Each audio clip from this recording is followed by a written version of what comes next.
Hi guys. तो आज मैं आपको सिखाने जा रहा हूँ 3D पोर्टफोलियो कैसे बनता है। 3D पोर्टफोलियो आपके पास आपके वर्क को बेहतरीन तरीके से रिप्रेजेंट करने का एक ज़रिया है।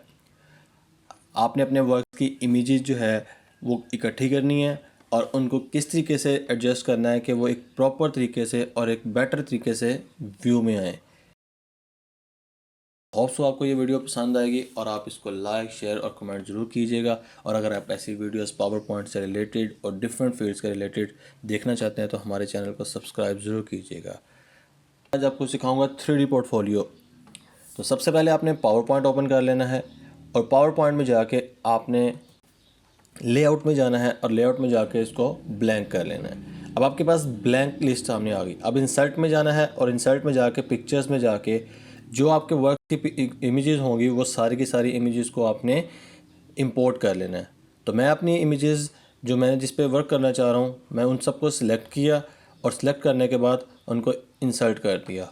तो अब मेरे पास ये तमाम की तमाम इमेजेस जो हैं वो पावर पॉइंट के अंदर इंपोर्ट हो गई हैं और अब ये डिफरेंट साइज़ में है। तो मैं इनको थोड़ा सा छोटा कर लेता हूँ ताकि मैं क्लियरली इनको देख सकूँ।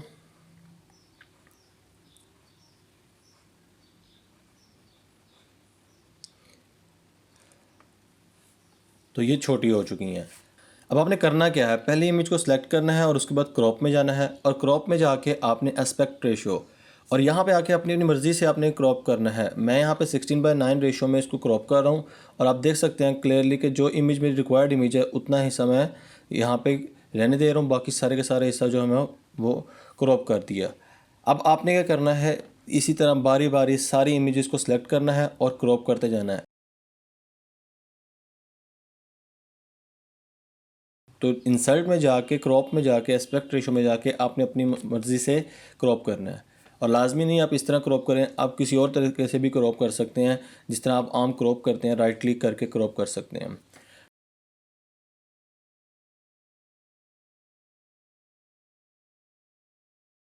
तो मैं यहाँ पे जल्दी से ये सारी इमेजेस को क्रॉप कर लेता हूँ जो मेरी रिक्वायर्ड एस्पेक्ट रेशो है।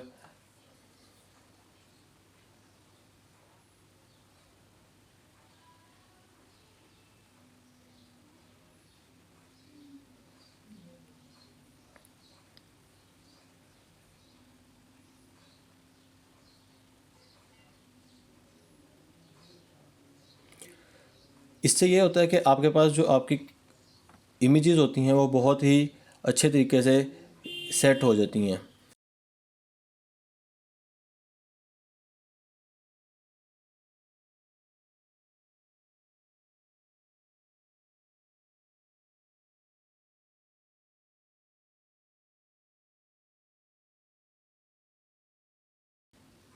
अब मेरे पास ये इमेज जो है ये मुझे नहीं सूटेबल लग रही थी कि मैं इसको क्रॉप करूँ 16:9 रेशो में, तो मैंने इसको 3/4 रेशो में क्रॉप किया था। मेरे पास सारी इमेजेस क्रॉप हो चुकी हैं। अब मैं इन सबको सिलेक्ट करूँगा और इन सबको रीअरेंज करूँगा और इंसर्ट में जाके align to center and align to middle करूँगा और उसके बाद इन सबको अब अरेंज करूँगा अपनी स्लाइड पे जो मेरी रिक्वायर्ड डिमेंशंस होंगे जिस तरीके से मैं बनाना चाह रहा हूँ पोर्टफोलियो। तो आपने फॉर्मेट पिक्चर्स में जाना राइट क्लिक करके और उसके बाद आपने जाना है फॉर्मेट पिक्चर के साइज़ में। यहाँ पे आप जाके साइज़ चेंज करेंगे, लेकिन यहाँ पे आप जिन पिक्चर्स का साइज़ जो सेम रखना चाहते हैं उन सबको सिलेक्ट करके और उसके बाद जो है वो इनका साइज़ चेंज करेंगे। अगर आप सारों को साइज़ चेंज करेंगे तो वो फिर आपकी एस्पेक्ट रेशो ख़राब होने के चांसेस हैं। तो अब यहाँ पे मैंने तमाम इमेजेस का साइज़ जो है वो 1 कर लिया और उसके बाद इनको अब अरेंज करूँगा अपने जो रिक्वायर्ड मेरी स्लाइड है उस पर। तो मुझे लगता है यहाँ पे सूटेबल इस तरह नहीं आएगी। अब यहाँ से मैं पिक्चर्स बारी बारी उठाऊँगा और उठा के इनको यहाँ पे एडजस्ट करूँगा। मेरे पास यहाँ पे जो इमेजेस हैं वो अराउंड 13 इमेजेस हैं, तो उनकी जो डिमेंशन बनेगी, लुक बनेगी, वो इस तरीके से बनेगी।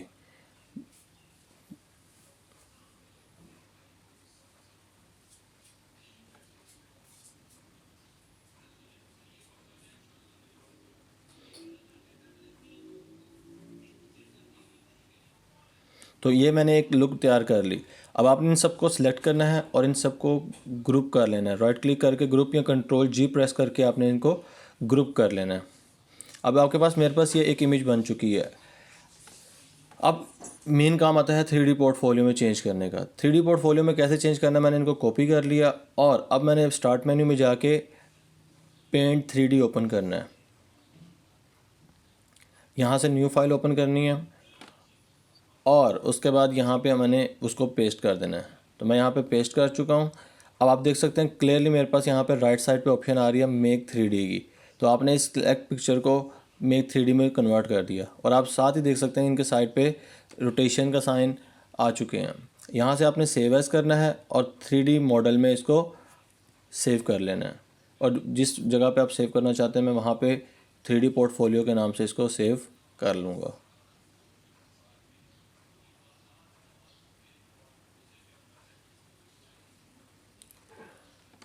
तो ये मेरे पास सेव हो चुकी है फ़ाइल।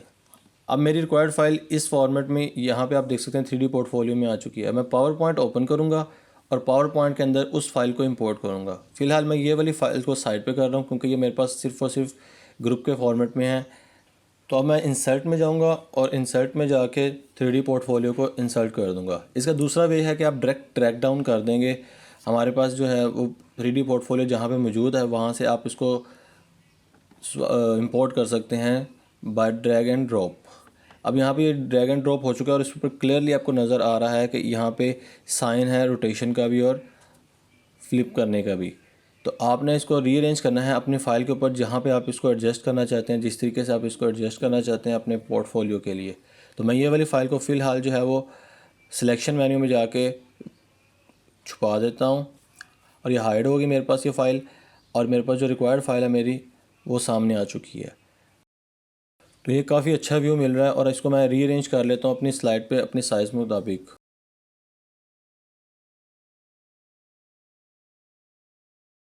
अब आपने दोबारा सिलेक्शन मोड में जाना है और ये वाली फ़ाइल को भी हाइड कर देना है। इस फाइल को हाइड क्यों करना है, क्योंकि अब हम इसका बैकग्राउंड तैयार करने लगे हैं। अपनी पिक्चर का जो बैकग्राउंड है वो बहुत ज़्यादा इंपॉर्टेंट होता है। तो मैं यहाँ पे सिंपल एक पिक्चर मैंने डाउनलोड की हुई है। आप कोई भी पिक्चर अपनी पोर्टफोलियो के मुताबिक डाउनलोड कर सकते हैं नेट से या अपने वर्क का जो पोर्टफोलियो यूज़ करना चाहते हैं। अब मेरी पिक्चर ये प्रॉपरली साइज़ में नहीं है तो मैं इसको क्या करूँगा, इसको भी 16:9 रेशो में क्रॉप करूँगा। 16:9 रेशो असल में स्लाइड की ही रेशो है। जो स्लाइड हमें नज़र आ रही है ये 16:9 रेशो की होती है। तो बैकग्राउंड तो ख़ास तौर पे 16:9 रेशो का होना ज़रूरी है। और आप देख सकते हैं मेरे पास पूरी क्लियरली 16:9 रेशो में क्रॉप होने के बाद स्लाइड पे आ चुकी है। तो अब आपने फॉर्मेट पिक्चर में जाना है और फॉर्मेट पिक्चर में जाके यहाँ से पिक्चर के ब्राइटनेस को लो करना है। पिक्चर की ब्राइटनेस इतनी लो करनी है कि आपकी जो ऊपर पिक्चर्स आएंगी वो सारी की सारी ज़रा विजिबल हों और बैकग्राउंड सिर्फ लाइट से कलर में आए।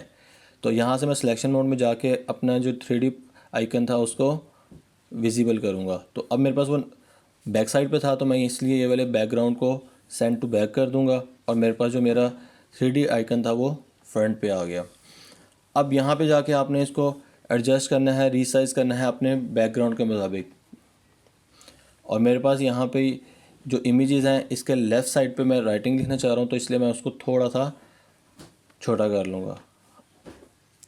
तो मैंने यहाँ पे जाना है इंसर्ट में और जाके वहाँ पे टेक्स्ट बॉक्स को सिलेक्ट करना है और टेक्स्ट बॉक्स से यहाँ पे मैंने जो भी इस टाइटल की हेडिंग होगी मैंने वो लिखनी है। अब मेरे पास यहाँ पे ब्लैक राइटिंग थी, मैंने इसको वाइट कर लिया और इसका साइज़ इंक्रीज़ करके फ़ॉन्ट चेंज कर दिया। जो अट्रैक्टिव फ़ॉन्ट है आपने वो सिलेक्ट कर लेना है।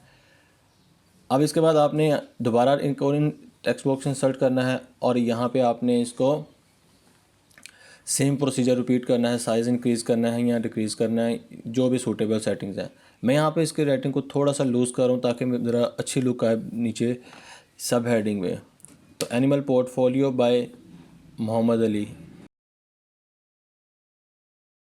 अब आपने इसका कंट्रोल डुप्लीकेट करना है, कंट्रोल डी के साथ डुप्लीकेट होता है। और अब आपने क्या करना है, इस पिक्चर को रीअरेंज करना है। याद रहे ये पिक्चर ही हमारी जो है वह पूरी स्क्रीन पे मूव करेगी, left to right, right to left, जिस पे जहाँ पे हमने जो इसकी डिमेंशंस सेलेक्ट करना चाह रहे हैं।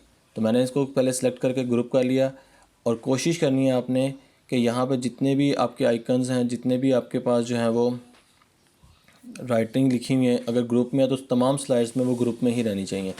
मैंने यहाँ पे डुप्लीकेट कर लिया और एक और राइटिंग में लिखना चाह रहा हूँ क्योंकि मेरे पास नई राइटिंग अब आएगी। मैं इसको थोड़ा सा रोटेट करूँगा बीच में से ग्रिप करके और इसका साइज़ इंक्रीज़ कर दिया और यहाँ पे मैंने इस राइटिंग को एडजस्ट कर लिया और यहाँ पे मैंने जिराफ के बारे में इंफॉर्मेशन देनी है और यहाँ पे मैंने लिख दिया जिराफ टॉलेस्ट एनिमल और इसके साइज़ को भी मैंने रीअरेंज करना है। अब मैंने वो लाइन टू मिडल कर दिया और ये एडजस्टमेंट्स आप कर सकते हैं इजीली। अगर नहीं समझ आ जाती तो कमेंट्स में आप मुझसे पूछ सकते हैं। और इसको मैंने कॉपी करके फर्स्ट स्लाइड में भी पेस्ट कर दिया। ये फर्स्ट स्लाइड में पेस्ट करने का फ़ायदा क्या होगा मुझे अभी आपको क्लियरली नज़र आएगा। हमारे पास जब हम इस पर ट्रांजिशन अप्लाई करेंगे तो वो ट्रांजिशन क्या करेगी। हमने जाना है इंसर्ट में और यहाँ पे जाके एक और आइकन क्रिएट करना है। ये आइकन स्पेसिफाई करेगा कि मैं किस पिक्चर को डिस्क्राइब कर रहा हूँ।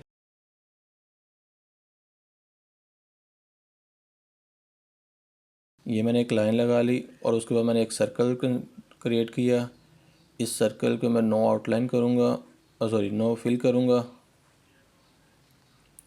और उसके बाद इसकी आउटलाइन मैं वाइट कर दूँगा और आप क्लियरली देख सकते हैं कि मेरे पास इसकी आउटलाइन जब वाइट हो जाएगी तो मुझे विजिबल हो रहा है क्योंकि बैकग्राउंड ब्लैक है तो ब्लैक इमेज सही नहीं रहेगा। आपको जो सूटेबल लगती है सेटिंग्स आपने उसके मुताबिक एडजस्ट करना है। मैं इसको रीअरेंज करता हूँ और देख सकता हूँ कि इसका साइज़ बड़ा है तो मैं साइज़ छोटा कर देता हूँ।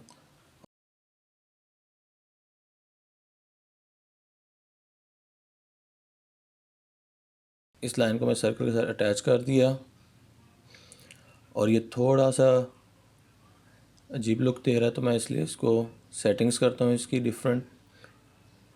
अभी भी रोटेशन की ज़रूरत है तो मैं इसको रोटेट कर लेता हूँ और ये हो गया परफेक्ट। तो मेरे पास जिराफ की जो है ऑप्शन ये क्लियरली विजिबल कर रहा है कि इस पिक्चर से रिलेटेड मैं बात कर रहा हूँ। अब आपने क्या करना है इसी टेक्स्ट बुक को ग्रुप कर लिया क्योंकि मैंने बताया था कि हमने ये जो भी ऑप्शन यहाँ पे यूज़ करनी है वो सारे की सारी स्लाइड्स में सेम रहेगी। तो मैं यहाँ पे इसको कॉपी करके अपनी फ़र्स्ट वाली स्लाइड में भी पेस्ट करूँगा क्योंकि फ़र्स्ट स्लाइड से ही सेकंड स्लाइड में ये मूव होके आनी है। तो कैसे मूव होके आएगी आप क्लियरली देख सकते हैं। इसको मैं डिलीट कर देता हूँ और यहाँ पर दोबारा मैं जो नई कॉपी की है फ़ाइल वो वाली पेस्ट कर देता हूँ। तो इसको आपने स्लाइड से बाहर रखना है क्योंकि अभी ये स्लाइड के अंदर हमारी ज़रूरत नहीं है। जैसे ही हमारे पास नेक्स्ट स्लाइड मूव होगी तो ये चेंज हो जाएगी। अब आपने क्या करना है सेकंड वाले पे जाना है और ट्रांजिशन पे जाना है और ट्रांजिशन पे जाके मॉर्फ पे असल काम में मॉर्फ करेगा हमारा। अब आपने सेलेक्ट करके स्लाइड शो देख लेते हैं तो एनिमल का ये पोर्टफोलियो जो है अब देख सकते हैं क्लियरली नेक्स्ट स्लाइड में ये जिराफ पे मूव कर गया और बड़े स्मूथ वे में मूव कर गया। और आपने इसकी सेटिंग्स कर लेनी है कि 3D फॉर्मेट में नज़र आए। तो मैं 3D फॉर्मेट के लिए थोड़ा सा इसको टिल्ट रोटेट जो भी करना चाहता हूँ मैं इसके ऊपर ऑपरेशन अप्लाई कर सकता हूँ।